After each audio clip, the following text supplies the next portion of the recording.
Hello aspirants, welcome to this third video in the series UPSC book list and studying strategy. The first two videos first was about Indian polity and the second video was about environment and ecology. Now we are here with the third video about book list and studying strategy for art and culture. If you like this initiative, then obviously subscribe to our channel to regularly follow such more initiatives and information that are crucial for you to crack the UPSC civil service examination.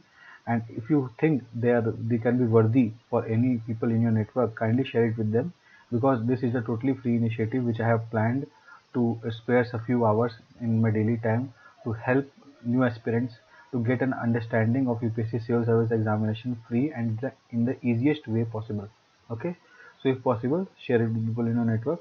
Now let's move forward directly. Okay, let's get into this thing. So in before picking up any subject, it is very much advisable for every aspirant to self-evaluate yourself in general and in that subject particularly. Suppose you are taking up art and culture. So first understand where are you exactly in your preparation. Have you just started the preparation? Are you new to the preparation? Or have you attempted prelims? This implies you have basic understanding about what is art and culture. Or have you cleared the prelims? Then you might be sure about art and culture, because everybody who clears an examination has certain kind of confidence in a particular subject. Like I was very confident in my geography preparation. I was also very much confident in my CSET preparation. So such kind of confidence I had. So such kind of confidence you might be having. If not, then in general you might categorize yourself in the following bucket: that you might not have read the syllabus. If you're new, you might be struggling with the books. If you're new, you might be struggling with the approach. If you are new, you might lack, if you have attempted the prelims but you still lack confidence, or you might be fearing about reading art and culture. If you have cleared the prelims, then also you think there is some need to brush up the concept, how should I go about it. Or in general you might feel the complexity, there is certain complexity in art and culture. There are so much temples, so much sculptures, so much names. So over the time period, from the ancient Indian history to the current times, how should I learn, how should I go about it, how should I remember. Such kind of complexity might be there in your mind if you start preparing for art and culture. So by evaluating yourself, you know exactly which bucket you fall in, and then accordingly you can plan yourself. This exercise I am doing in every strategy video. The idea is to make you understand that, to question yourself and understand in any subject where exactly you are standing. This kind of understanding will actually help you prepare well and effectively in the subject according to the relevance for the exam point of view. Okay. Now, what should be the philosophy? This is also something which I'm informing students about in every strategy video. Is that first, as an aspirant for UPSC civil service examination, you should keep your resources limited. Really, keeping limited not means keeping 5 books and calling it limited. Keeping limited means keeping only one book. That is the most recommended and most preferable way to study for any subject. And if you have time after that, if you think you have certain time after reading and revising it twice, you have certain time, then you can use a maximum of 1 or 2 books to just fill in gaps which you feel there are certain gaps in certain selective subjects in a selective manner. There is no need to read the new book completely. Okay, should be the idea. Like I've mentioned in this pointers, that keep limited sources, stick to that sources, keep limited and read them over and over. This will enhance your clarity, obviously, as you can understand. The more you read a certain thing at least twice after your first reading, will obviously enhance your clarity about the subject. Then revising will help you to integrate concepts and build an analytical approach towards the subject. That is also crucial according to me to prepare for any subject in this examination. Now moving ahead, studying art and culture can be can get complicated for many aspirants, not because only that subject is such as complicated, primarily also because the subject syllabus is not very much clear. Why in the preliminary examination they have simply mentioned history of India. They have not mentioned especially art and culture. Obviously, there are less number of questions of art and culture in prelims, maybe 2 or 4. But the idea is not that they have not informed us very clearly about what they can ask from art and culture. If you also see the mains examination syllabus, which is significant chunk, at least you can say 10 to 20% of chunk of art and culture questions, they also are simply saying that Indian culture will cover salient aspects of art forms, literature, architecture from ancient to modern times. So only thing which we can interpret from the syllabus is the ancient to modern times. Rest all we can read, we can interpret English, we can comprehend English part, but exactly what are the topics that we should prepare from ancient to modern times becomes complicated.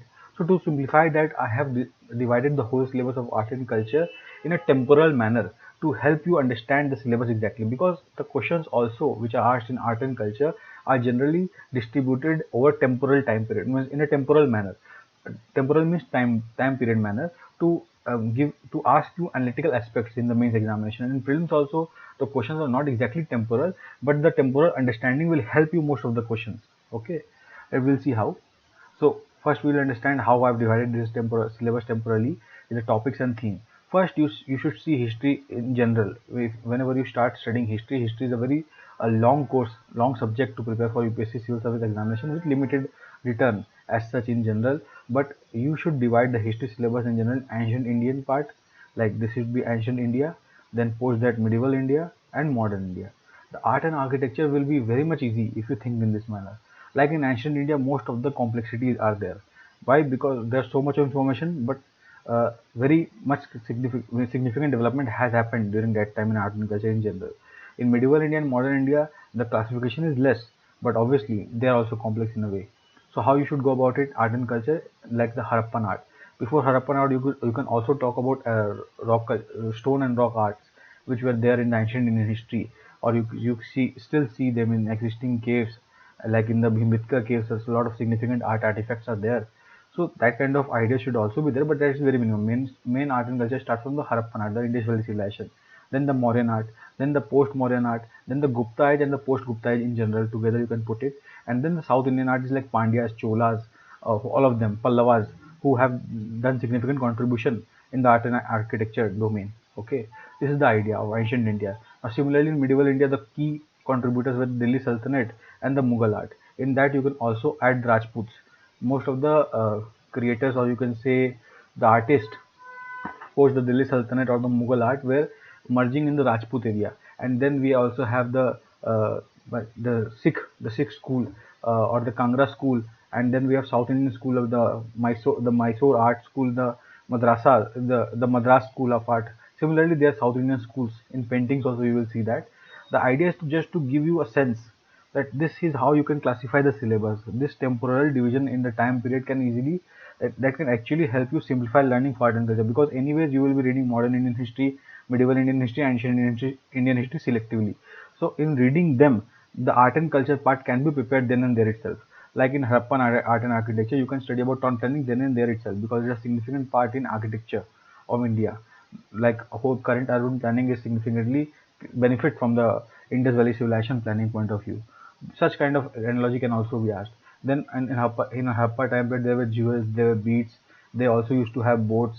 So, they also used to have steatite images, like the priest we had in the Mohenjo-daro. Then torso, male torso, which we found from made of red sandstone.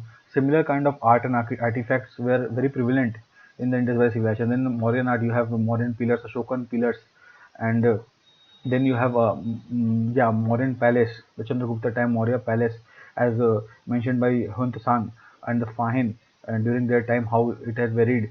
And then we have this stupas. They are a significant part of Maurya art. And then post Maurya, we also have a Pallava that during the 7th century AD, post the Gupta, we have Pala art. There we talk about miniature, and before that we talk about this fresco painting, like mural arts. And during Gupta, we talk about a lot of literatures developed during the Gupta age, like most of the epics like Ramayana, Mahabharata were written during the Gupta age. During the Cholas and the Pallavas, we have a significant development in the temple art, especially in the Dravidian style. In Gupta age, we have a temple development in the Nagara style. Such kind of developments. Why I'm giving such examples? To make you realize and understand that in I have also memorized in this pattern. I'm not saying you to follow this pattern, but I found this pattern to be more easy to learn, because we generally read history. And if you want to read history and we have sufficient time to read history, then this is the way you should go about. This simplifies our understanding. It also helps us answer question very easily. Okay, this is the way. And then post that, one more thing which we are missing in this art is that about reading about the post-independence development, like Statue of Unity, Statue of Equality, which India has developed recently.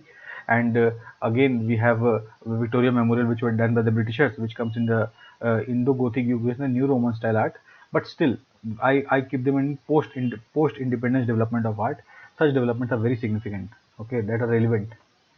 Now, major themes and topics in art and architecture are mainly the Indian architecture part, as I mentioned, starting from the town planning in the Harappan civilization, then pillars, stupa caves from the Maurya, then post-Maurya and caves during the Gupta also, then rock cut and temple architecture that started post-Gupta during Gupta and continued in the South India also and North India also. such kind of development in Indian architecture that seems very simple when you think about topic. The architecture is one of the most lengthy chapter you will ever study. Then Indian sculptures, if you start from the ancient Indian history, then rock and stone sculptures, then sculptures during Indus civilization, then in between you have pottery, then Mauryan art pillars, sorry, Mauryan art you have, then post-Mauryan Guptas, Pallavas, Cholas, medieval Sultanate, like you have tomb. Many in during the Delhi Sultanate time there was significant development in the tomb, a lot of artifacts, especially that comes under architecture and different schools of architecture. But in that there was significant cultural development also during Mughals time. The wall engravings which we see a lot of time during the Chola period, that were also significant, remarkable. The ornamentation of the pillars during the Chola were a milestone in Indian sculpture art. And then the images which we see, either these images are stuck to the pillar or they have individual 3D images. Such kind of development of sculpture in different schools of sculptures like Mathura, Sarnath, Gandhara, Amravati, they have developed very beautiful idols starting from the Kanishka time period. If you see who has started idol worship in India, from that time till the recent time we have idol worship. So how they all developed, this culture's understanding actually help us understand all those things. Now, apart from reading the topics and the kind of properties and the features that Indian sculpture generally has, we should also understand the philosophy behind them. Like if we talk about Nagara style of temple architecture, we have the whole philosophy that why we have Vimana, this why we have Shikhra, why we have Antarala. This all features of the Indian temple architecture also has a philosophy behind them. Like a person is entering a temple, he is completing a whole journey in the by the time he reaches the Garbhagriha. That's the part of Nagara style of architecture. In the gate, they have images of Ganga. The idea is to cleanse yourself in the Ganga and Yamuna before entering the temple.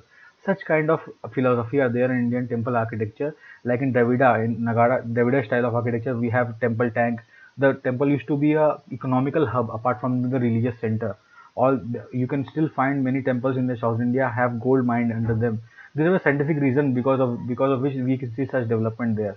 So these all things we should be aware of before studying about this art and architecture. Such kind of awareness actually helps us complete the subject very well. Now, other key topics apart from this two topics which I mentioned, where you can you can obviously find one question in mains in these two topics. It may be two, and in prelims at least one question will be there from this topic. Apart from that, any question from art and culture can fluctuate between any of the other key topics which I mentioned. It can either be from dance, like there are classical dance in India. We have Odissi, we have Kathak, we have Kuchipudi, we have Manipuri, a number of classical dance. Then we have folk dance like Bhangra. Then we have music, a lot of music we have Hindustani music which has a very much flexibility. It has a lot of gharanas. Then we have Carnatic music which is very rigid and has certain rules. Then we have Indian literature. We have classical literatures like started by Amir Khusro, and before that we have Vedas, the most ancient testament. We have Vedas, we have Vedangas, we have Upanishads. Then we have development in the medieval Indian history. A lot of literature have been written in different languages, especially Mughals. And during the time of Aurangzeb, a lot of documentation have been done. During the Gupta time, we have epics. Then the philosophical developments, like we have six philosophical schools which we should also study. I've written here. We have six philosophical schools which are heterodox, which we call like the which follow the Vedas in general, and Astic school. And apart from that, this is the orthodox school, and the unorthodox school, or the which you call this Nastic school, which generally deny Veda, like Ajivika sect, Buddhism, Jainism, and Charvak philosophy. These all philosophical schools are there that are, based on them there are literatures. Then there is like yoga, like Patanjali wrote yoga is also kind of philosophy which we have in the Indian philosophy. Nyaya, yoga, Sankhya, a lot of philosophy are there. Apart from that, we have scientific books from Aryabhatta, Varamira. Like we have also book from Charak Samhita, Charak regarding the surgery, and then we have classical books as I mentioned from the Amir Khusro, a lot of poetries, and he also wrote some contribution to music. Then we also have instruments. Like in music, you will also read about instruments. We have skin based instruments, string based instruments. Such things actually very much curiosity you will get when reading art and culture, but you should not get carried away. The idea is to learn effectively for the exam point of view. Like development of paintings, we have in paintings we have mural paintings. I mentioned very key topics like mural paintings, miniature painting. Miniature painting started with the Pala school of art, and then it continued in the Mughals also. Mughals also continued with the miniature painting. The Rajput school also had miniature component. Then Kangra school also had miniature component. Then mural painting started in the ancient time from the Buddhism, and before, even before or after that, We have a lot of mural paintings on the walls of Bhimbetka caves and other 6, 7 caves we have identified, where there are different murals and different time period till the 7th or 8th century AD, where we have a continuity and we have two styles, fresco and tempura. Tempura is more dry style and fresco is more wet style. Such kind of differences are there. Then we have different portraits which started at the time, I believe, during the Mughals. When we end of the Mughals, mean during the Shah Jahan or the Shah Jahan and before them Humayun. Humayun post Humayun, it portrait painting started more focusing on the royal family, royal people. The portrait started and it continued for a long time. Even Britishers continued making portrait. Then Bengal School of Renaissance also there. Japanese artists, and then Indian School of Oriental Art was there, which mixed all the Indian art and architecture in a new form of art. We have Bharat Mata painting from the this Nandalal Bose, sorry, Abhindranath Tagore. Then we have folk paintings. I'm just giving you an idea. In a way, I've read a whole syllabus for you in general, but this will give you a curiosity needed to study art and culture because it's a very interesting topic. But as I said, you should not get carried away. But this will be enough to create a curiosity for you to study the topic in a way which I suggested will be beneficial for the examination. Then coinage, we have numismatics. Gupta has contributed significantly in the numismatic. Like during Samudragupta time, we have images of this a princess which are from higher caste, which signified that Samudragupta has married in a higher caste in general. There were Lecchavi princess, to which he was matrimonial aligned to. So that signified his higher societal social mobility after marriage. And then puppetry. Puppetry has a lot of development in India. From Odisha, West Bengal, there are different kind of puppetry, string puppetry, rod puppetry.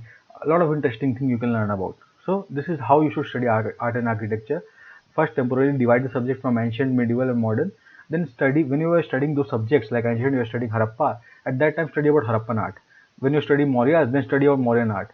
Then you have post Maurya, study about post Mauryan art. In this way, you will find it easy. And I think if you study history in this manner, which I mentioned, you will complete the whole history in 15 to 20 days max, the first reading part, and then revision is obviously there. So in a month you can be very much confident about reading whole the three portion of history, starting from the ancient, medieval, modern, and completing till the current post-independence history. It will be very simple for you, including art and culture. So this is the idea. Then the main part for which the video is actually planned, the book list. We have talked a lot about strategy part. Now the book list part, which is most of the people obviously know what should be the study, but this presentation and this video is actually made to because people needed experts opinion. Few people need a confirmation affirmation of what they're thinking is right or wrong. So this video is to clarify all those doubts. Like most popular NCERT choice is generally fine arts, and this is sufficient book. Fine arts class 11 and 12 was sufficient to enable you to prepare for UPSC civil service examination. But after you complete it, if you're new to the preparation, then this should be your first choice because it is easy. NCERT writes book in a way in a story format that makes it easy for students to understand. They also have visual representation that can also further make it easy for you to read. But if you think you have read NCERT, you have well prepared, then you can pick and choose. I first revise it and then pick and choose certain topics from Nitin Singhania, especially in the other key topics. And you can fill in from in Indian architecture and sculpture from Nitin Singhania wherever you find it relevant. And you need to obviously complement with current affairs. We will see after how you can complement it with current affairs. And then, but the most important aspect is what I recommend. If you follow my recommendation, your regular source of ancient, medieval, and modern Indian history, as I mentioned earlier, that is your regular source of ancient, medieval, and modern Indian history. Suppose you are reading R.C. Sharma, this for the ancient Indian history, then follow it for the art and culture part. Whatever you have read in ancient, suppose as I mentioned, you have read Harappa, you have read Maurya, post Maurya, then accordingly complete the art and culture part. Generally, people also have old NCERT which they suggest, but that is not relevant because you don't need to expertise in the subject. You need to just give a sense because at the end of the day, you need to write answers by yourself. You cannot learn by heart things. Similarly, for medieval, you might have a different book. Follow that. For modern Indian history, you generally most of the people have spectrum. Follow that and pick out art and culture topic from there and revise. If you have certain challenge, follow Nitin Singhania or NCERT and selectively. That too selectively. NCERT is most recommended, and then post that this regular source should suffice. This should be completely this should completely cover your art and culture part. But still, if you think no, sir, this is not sufficient, then I will strongly suggest believe in this idea. you should not follow this popular choice, this second and third, if you are following a coaching material. If you are reading, if you're following a coaching, you have a coaching enrolled in, then I suggest first read that material, because you have already attended a class and the teacher already taught you something in a manner. Then building on that manner actually will actually help you complete the syllabus more easily. But NCERT is the most recommended. It being the most popular, it is also most recommended to start with if you are still struggling with the subject. Okay. And how to complement with current affairs, because in India we have currently revived a lot of cultural elements, especially in Buddhism also, and a lot of different cultures. Like we have Statue of Unity, Statue of Equality. We are building Ram Temple. We have Mahakal Lok in Ujjain. We have developed Kashi Vishwanath. There are regular coverage of Jagannath Temple. Such kind of developments can be directly asked in the examination. Like I remember, in last prelims 2022, they have asked a question that Prime Minister Narendra Modi had recently inaugurated Statue of Equality. So, what are the principles of Ramanujan, who based on whose the idea of equality was there? So, it is also a part of art and culture question. The philosophical schools of India, we directly study philosophical schools of India. Under that, it comes. So you can see how they have asked the question recently directly from the current affairs in the prelims. So such can be asked. So selectively complementing with current affairs is also needed to complete the art and culture part. Okay. Then the popular sources which I mentioned, I just want to show visual to for you to understand better which books you are reading. This is the 11th book. The color of the 11th book might be similar to this 12th book. It is somewhat bleached, and like the 12th book color is this. Mostly 11th color book will be similar. Okay, these two books are the fundamental book. The second, I will also show you what are contents this book have. Let us directly show you before talking. Like we have this. This is class 11th part. Okay, in this you see, no, this is class 12th part. This is class 11th part. In class 11, they have prehistorically. See, ancient part, prehistoric rock paintings. They have arts of Indus Valley. They have arts of Mauryan period, then post-Mauryan, then later mural tradition. Mural is like painting. Then temple architecture and sculpture. Indian bronze and bronze sculpture. Indo-Islamic architecture means Delhi Sultanate and Mughals. Then in class 12 part, they have manuscript painting. They have Rajasthani school post the Mughals. They have the Rajput school of Rajasthani school. We have then Mughal school of miniature painting, Deccani school of painting, Pahadi school, where Kangra school also comes, Bengal school of culture and nationalism. Here, Indian school of oriental art comes, the Bharat Mata painting of Rabindranath Tagore, then the modern art, and the living art traditions of India. So this is, you see, most of the syllabus is completed in the NCERT part. That's why I've showed you the index, and this is how the book cover looks like, right? This is how the book cover looks like for the 11th and 12th. This should suffice for for art and culture if you don't have much time. Okay. Then the Nitin Singhania book cover used to look like this in our edition. They might have a newer edition, fourth or fifth, I don't know. That might have a different cover, but this is the publisher during our time. This is how the book looked. Okay. And the most important part of this whole presentation is the mindset. Like, why I want to talk about this mindset, because most of the aspirants, despite listening to all what I've said, they might ignore everything, and I don't care literally. But the only thing I care about, if any aspirant is watching this video, they should have such principles or such points in their mind before reading art and culture, because this will actually calm them in terms of anxiety. Okay, what is the idea? That you cannot study and remember all facets of art and culture in India. This is a primary philosophy or idea. Many aspirants try, okay, today I will read the Harappa, tomorrow I'll read the Maurya, and similarly I'll complete the whole art and culture. You can complete it, but it is physically not possible, practically not possible to remember all of those facts. Okay, because at the end they are facts. This facet of art and culture can be left, and this is the idea. You should cover 80% of the syllabus with full sincerity, and you can skip 20%, and it is you and your decision to decide which 20% you should skip. Okay, and then the idea is that in mains they have 2 to 4 questions. 10 to 20% of the mains paper can have art and culture questions. So in mains it has more weightage. In prelims there are 2 to 4 questions in prelims, and it can also be less. The idea is that they have less focus in prelims in art and culture. They are more focused in art and culture in the mains part. So this idea should also be clear. How much you should allocate time for art and culture should come from such facts. Okay, then benefit of time spent on subject is less in general. Suppose you are studying Indian polity and you have a judgment to make between agriculture and Indian polity, and I will obviously suggest first you to study Indian polity if you haven't studied it. If you are revising Indian polity and studying art and culture for the first time, then I will again suggest Indian polity first.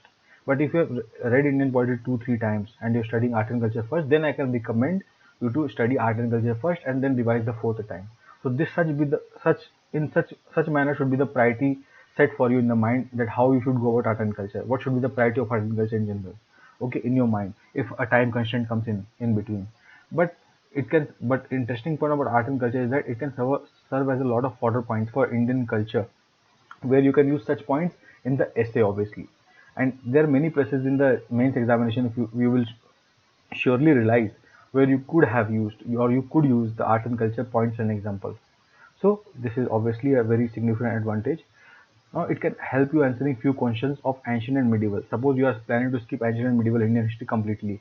If you simply covered the art and culture part of ancient and medieval history, you will answer, I think, 60 to 70% of ancient and medieval Indian history wherever it comes in the paper. This is for sure. This is given. So this mindset will help you prioritize the subject in a manner you should go about it, and this is the mindset that I expect every aspirant to have for art and culture, and be confident in that, because this is the fact. Okay. Now, if you have any doubts and queries, feel free to write in the comments box. I will surely see and address them as early as possible. For more such videos, follow Simply Learn, and if possible, please like and subscribe our videos. This is a free initiative which I am looking to help as much aspirants as possible with such initiatives. Best wishes for examination, ऐसे ही पढ़ते रहिए मजे से. Okay.